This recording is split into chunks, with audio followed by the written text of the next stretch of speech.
விஜய் வழியில் பிரதமர் மோடி. தாவேகாவின் ரீல்ஸ் ஆயுதத்தை எடுக்கிறதா மத்திய அரசு?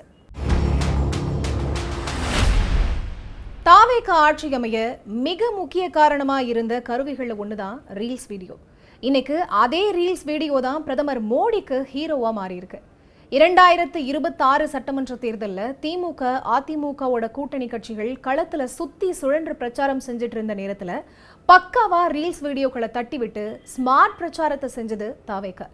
ரீல்ஸ் எல்லாம் மக்கள் கிட்ட எடுபடாதுன்னு ஆண்ட கட்சிகள் மெதப்பில் இருந்த நேரத்துல தமிழ்நாட்டோட ஆட்சி அதிகாரத்தை தட்டி தூக்குனது மூலமா இந்தியாவையே அதிர விட்டுச்சு தாவேகா. இப்படி முதல்வர் விஜயோட வெற்றிக்கு கை கொடுத்த ரீல்ஸ் இப்ப மத்திய பாஜக அரசுக்கும் கை கொடுக்க இருக்கு. பிரதமர் மோடி திடீர்னு இன்ஸ்டா மோடுக்கு மாறினது ஏன்? இன்ஸ்டாவில் ரீல்ஸ் வீடியோ போட மத்திய அமைச்சர்களுக்கு அறிவுறுத்தினது ஏன்? தமிழ்நாட்டில் ரீல்ஸ் குறித்து எதிர்மறை விமர்சனங்கள் எழறது ஏன்? இதையெல்லாம் தான் இந்த ஸ்பாட்லைட்ல பார்க்க போறோம். நீட் வினாத்தாள் கசிவுகளை தடுக்க அரசு எடுக்கிற நடவடிக்கைகளை பட்டியலிட்டு இன்ஸ்டாவில் வீடியோ வெளியிட்டிருக்காரு பிரதமர் மோடி. நள்ளிரவில் அவர் வெளியிட்ட வீடியோ 30 கோடி பார்வைகளை தாண்டி சோசியல் மீடியாவில் புது உலக சாதனையை படைச்சிருக்கு. அது மட்டும் இல்லாம இந்த வீடியோவால பிரதமருக்கு ஒரே இரவுல 10 லட்சம் பார்வையாளர்கள் கூடியிருக்காங்க. மேலும் அனைவருக்கும் நன்றி, உங்க பாசம் என்னை தொடர்ந்து ஊக்குவிக்கும்னோ நம்ம பிழைப்பு மேலும் ஆழமடையும்னோ பிரதமர் மோடி அந்த வீடியோவில் பேசியிருக்காரு.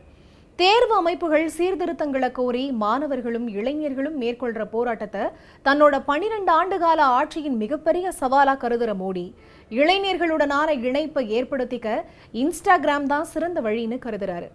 இந்த நிலையில தான் அமைச்சரவை கூட்டத்துல உலகத்துல அதிக அளவுல பயன்படுத்தப்படும் சமூக வலைதளங்கள்ல ஒன்றான இன்ஸ்டாகிராமை எத்தனை அமைச்சர்கள் தீவிரமா பயன்படுத்துறீங்கன்னு கேள்வி எழுப்பியிருக்காரு. மேலும் இளைஞர்கள் இன்ஸ்டாகிராம்ல மட்டுமே இருக்காங்கன்னு, கோடிக்கணக்கான இளைஞர்கள் தினமும் இன்ஸ்டா பயன்படுத்துறாங்கன்னு அமைச்சரவை கூட்டத்தில் பிரதமர் மோடி பேசியிருக்காரு. ரீல்ஸ் மூலமா இன்ஸ்டாகிராம்ல இளைஞர்களோட கனெக்ட் ஆகுமாறு அவர் அறிவுறுத்தி இருக்கிறதாவும் சொல்லப்படுது. மத்திய அரசு கொண்டு வர பணிகள் குறித்து மக்கள் கிட்ட தெரிவிக்க அமைச்சர்கள் இன்ஸ்டாவில் இளைஞர்களோட இன்டராக்டிவ் செஷன்ஸ் நடத்தணும்னு, ஒவ்வொரு அமைச்சரும் இளைஞர்களுக்கான கண்டென்ட் இருக்க மாதிரியான ரீல்ஸ் போடணும்னு அறிவுரை வழங்கி இருக்கிறதா சொல்லப்படுது. தாவேகா வெற்றிக்கு மிகவும் கை கொடுத்த ரீல்ஸ் கலாச்சாரம் இப்ப தமிழ்நாட்டில் விமர்சனங்களை எதிர்கொண்டு வரத யாராலையும் மறுக்க முடியாது. ஆட்சி அமைஞ்ச புதுசுல கட்சியோட நிர்வாகிகள் அரசு பள்ளிகள், மருத்துவமனைகள், அலுவலகங்கள்ல ஆய்வு செஞ்சு ரீல்ஸ் போட்டது சர்ச்சையாச்சு. அண்மையில அமைச்சர் கீர்த்தனா தன்னோட தொகுதிக்கு உட்பட்ட பள்ளியில ஆய்வு மேற்கொண்டப்ப அங்கிருந்த மாணவியை ஆங்கிலத்துல பேச சொல்லி நடந்துகிட்ட விதமும் விவாதத்தை கிளப்புச்சு.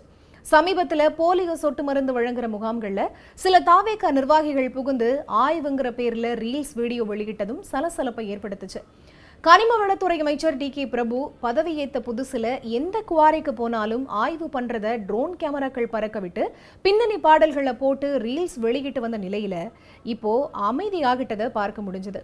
அதே போல கோவில்ல முறுக்கோட தயாரிப்பு தேதியை கேட்டு தடதடக்கும் ரீல்ஸ் வெளியிட்ட அறநிலையத்துறை அமைச்சர் ரமேஷும் தன்னோட பாணியை மாற்றி இருக்கிறது கவனம் பெற்றிருக்கு.